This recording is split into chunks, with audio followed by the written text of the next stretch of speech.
Legend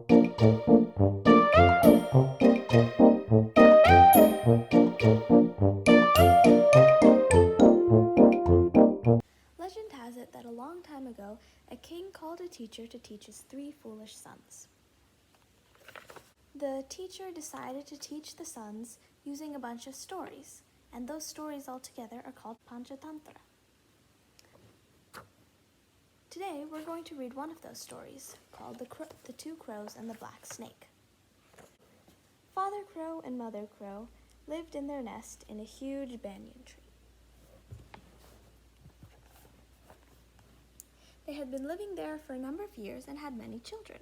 One day, a large black snake came and made its home in a hole beneath the banyan tree. The crows did not want a snake as their neighbor, but they couldn't do anything about it. Mother Crow laid eggs, and soon they were hatched. Father Crow and Mother Crow brought up their children with great care. One day, the crows went out in search of food. The snake crawled up the tree and ate the young crows. When Father Crow and Mother Crow returned, they were shocked to find that their little ones were gone.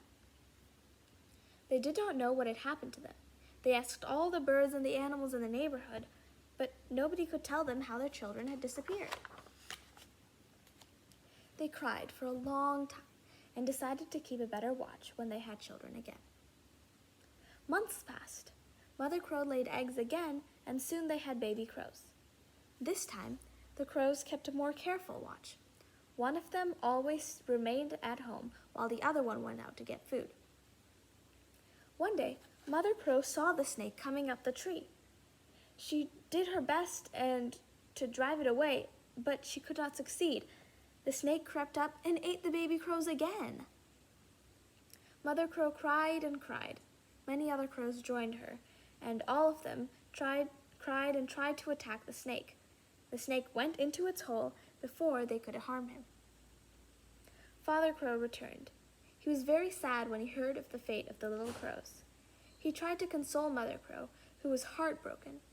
Between sobs, she said, "We must leave this place, and so long as that black snake lives here, we are not safe. We shall go far, far away and make our home somewhere else." Father Crow was unhappy. "We have been staying here for many years. It will be sad indeed to leave our home." "If so," said Mother Crow, "who will protect us from this wicked black snake?" Father Crow replied, "We will have to find some way to drive away the snake. We have our friend, the old fox. He isn't intelligent. Let us go and consult him." Mother Crow agreed. They went to the fox and told him everything. "Help us!" they cried. "Save us from the snake, or we will have to leave our home and go away." The old fox thought for a while and then said, "You need not leave your home. You have been staying there for many years. We will have to find a way to get rid of the snake. I think I can help you. Do as I tell you, and there is every chance the snake will be gone forever." The crows agreed to do what the fox had told them. Next morning, they went to the riverside and waited. The ladies of the royal palace came and left their ornaments on the bank and before they went into the river, exactly as the fox had said they would. The crows looked at the ornaments and picked out a necklace. Then they took it and flew away as fast as they could, crying out as loudly as they could. The servants saw the crow taking the necklace and ran after her. The crows went straight to the hole where the black snake lived, and Mother Crow dropped the necklace right down into it. The servants tried to take out the necklace with a long stick. The snake got angry and came out of the hole. Then, when the servants saw the snake, they hit it with a stick and scared the snake so that it would never come back again. Mother Crow and Father Crow were very happy that the snake was gone, and they were grateful to the old fox. The end. Now, I'm going to show you how to make a pretend snake out of bubbles. Okay, Now I'm going to teach you how to make a snake out of bubbles. You'll need a cup or bottle, some form of cloth, generally a sock, along with tape and scissors. To make the bubbles, you'll be using dish soap, water, and food color. The first thing to do is cut off the bottom of the bottle or cup that you're going to use. Cut it off so that you can see all the way through.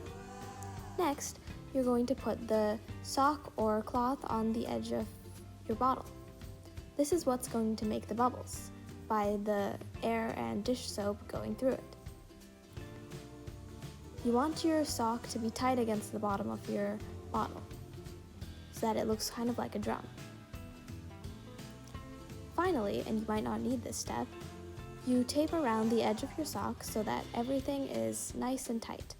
If your bottle is big enough and your sock is small enough, you might not need to do this step at all. Now we're going to make the bubble solution. First, take a little bit of water, not too much, and then take some dish soap. Add it to the water. Make sure you have plenty of dish soap or the bubbles won't form. Don't forget to stir. After all of that's done, you'll be ready to make your snake bubbles. Okay, and now comes the fun part. So now you can dye your bubbles whatever color you want. So I'm going to do this one blue and green, just because.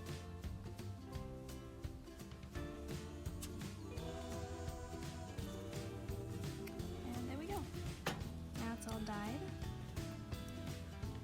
And now I dip it in mix and water.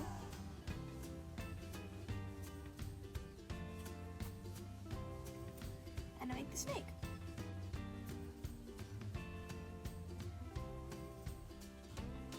It's really pretty. Make sure not to breathe in, because otherwise you'll get a really gross snack.